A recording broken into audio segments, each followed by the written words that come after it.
Turning our attention now to the ASX, here's Matt Birney and Bulls and Bears with the latest public company views and interviews. Welcome to Bulls and Bears, brought to you today by mineral explorer Castle Minerals, ASX code CDT. I'm Matt Birney and I'm joined now by the Managing Director of Castle Minerals, Steve Stone. Hi, Steve. Hi, Matt. Okay, so Castle Minerals is exploring half a dozen mineral projects around WA that cover pretty much everything from graphite and lithium to copper, gold, lead and zinc. However, with graphite coming back into vogue given its use in lithium batteries, Castle has renewed its focus on the company's long-standing Kambalee Graphite project in Ghana, where it recently completed a 52-hole campaign. All right, Steve, do you have a resource at Kambalee now? And if so, what is it? Yes, Matt. We've just announced this week an exploration target of 16 million tonnes to 50 million tonnes at a grade of between 6.74% carbon and 10.4% carbon. How deep is the known mineralisation at the moment, and is it still open at depth? Well, that was estimated just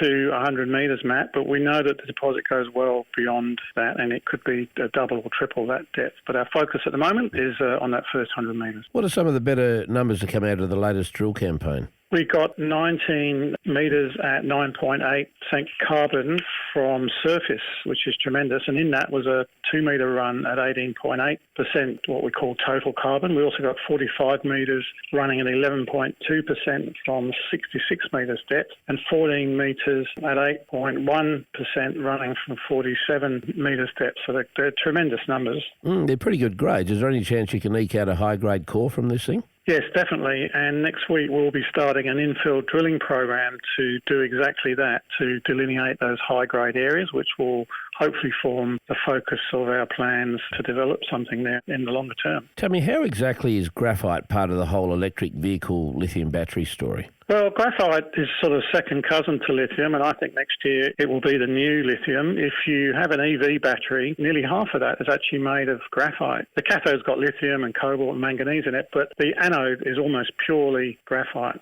So you can't have a lithium-ion battery without graphite. It's absolutely essential, and it cannot be substituted. What does the forward supply and demand curve look like for graphite? Are there any official forecasts out there? Yeah, there's several, and they all agree that we're moving into quite a serious supply deficit for graphite on the back of EV electric vehicle sales and all the batteries that are required for those.